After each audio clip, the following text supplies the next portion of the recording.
حمد ہے اس ذات باری تعالیٰ کی جو سارے جہانوں کا مالک ہے، اور درود ہے حضور اکرم حضرت محمد صلی اللہ علیہ وآلہ وسلم کی ذات مبارکہ پر۔ اللہ سے دعا ہے کہ وہ ہمیں دنیا و آخرت کی تمام بھلائیاں عطا فرمائے۔ بسم اللہ الرحمن الرحیم۔ السلام علیکم۔ آج 8 فروری جو اور بدھ کا دن ہے، 16 رجب ہے۔ بات کریں گے کرپشن کی۔ کرپشن جو کسی بھی ملک میں ہو وہاں کے عوام کا کوئی حال نہیں ہوتا، عوام مشکلات سے گری ہوتی ہے اور ملک پسماندہ ہوتا ہے۔ کوئی بھی ترقی یافتہ ملک دیکھیں تو وہاں پر کرپشن کی ریشو بہت کم ہوتی ہے، کیونکہ اگر کرپشن ایک اہم مسئلہ ہے، اس ایک اہم مسئلے پر قابو پا لیا جائے تو پورے ملک کے تمام تر ادارے بہترین طریقے سے چلتے ہیں اور وہ اپنی عوام کی خدمت کرتے ہیں۔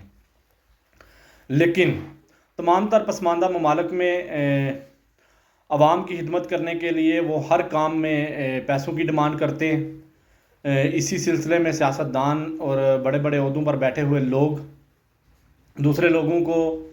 نوکریاں دینے کے لیے ان سے پیسے وصول کرتے ہیں اور ان لوگوں کو لا کر ان سیٹوں پہ بٹھا لیتے ہیں جن کے پاس نہ مہارت ہوتی ہے، نہ تعلیم ہوتی ہے، اور نہ ہی ان چیزوں کو چلانے کے لیے وہ سکلز رکھتے ہیں، وہ قابلیت رکھتے ہیں کہ وہ اپنی جگہ پر بیٹھ کر لوگوں کے مسائل کو حل کر سکیں۔ اسی طرح ہم بات کریں گے افغانستان کی۔ افغانستان ان پہلے 10 ممالک میں شامل تھا، اس فہرست میں شامل تھا جو کرپشن کے بے تاج بادشاہ تھے۔ جن ممالک میں کرپشن حد سے زیادہ ہوتی ہے ان ممالک کی فہرست میں افغانستان شامل تھا۔ اگر ہم ایسا کہیں کہ افغانستان کا نام اس لسٹ میں نہ ہونا اس سے مترادف تھا کہ وہ لسٹ مکمل نہیں ہوتی تھی، لیکن اب ایسا نہیں ہے۔ اسلامی امارات کی حکومت آنے کے بعد، یعنی کہ طالبان کی حکومت آنے کے بعد، افغانستان اب اس لسٹ میں شامل نہیں ہے۔ افغانستان کی اس حکومت کے اقدامات کی وجہ سے افغانستان اب پہلے ان 10 ممالک کی فہرست سے باہر آ چکا ہے جو کرپشن میں ایک خاصا مقام رکھتے تھے۔ اسلامی امارات افغانستان کی 1 سالہ کارکردگی کی وجہ سے انہوں نے ملک میں کرپشن کا بالکل خاتمہ کر دیا ہے۔ تمام تر لوگ عوام کی خدمت کرنے کے لیے عوام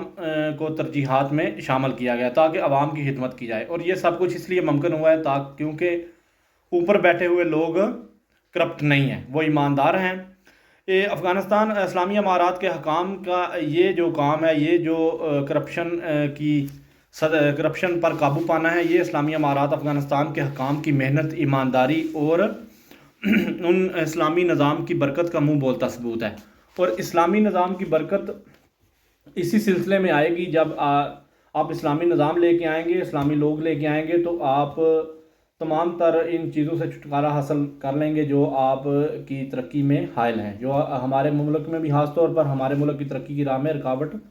بہت بڑی رکاوٹ کرپٹ لوگ ہیں، کیونکہ وہ کرپٹ لوگ نہ تو چاہتے ہیں ملک ترقی کی طرف چلے، وہ اپنے لیے اپنے معاملات کو چلانے کے لیے تمام کام کرتے ہیں۔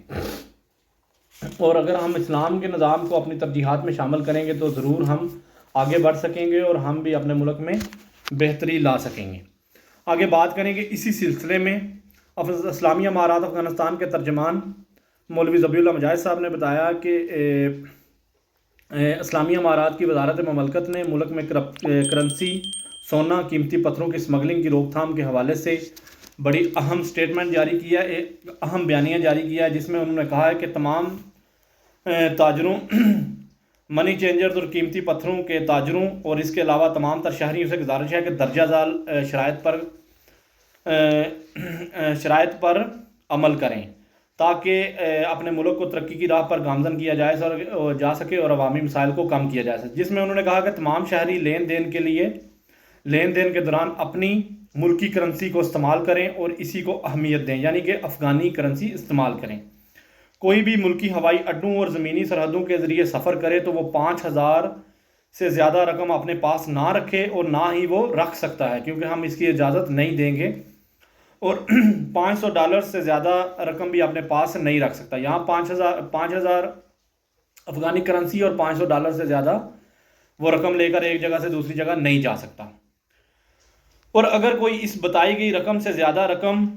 اپنے پاس رکھتا ہے یا اس رقم کو منتقل کرتا ہے تو ہر $1 ملین کی منتقلی پر 1 سال قید اور $1 ملین تک جرمانہ کیا جائے گا۔ $1 لاکھ کے مقابلے میں 1 مہینہ قید اور 1 لاکھ سے کم پر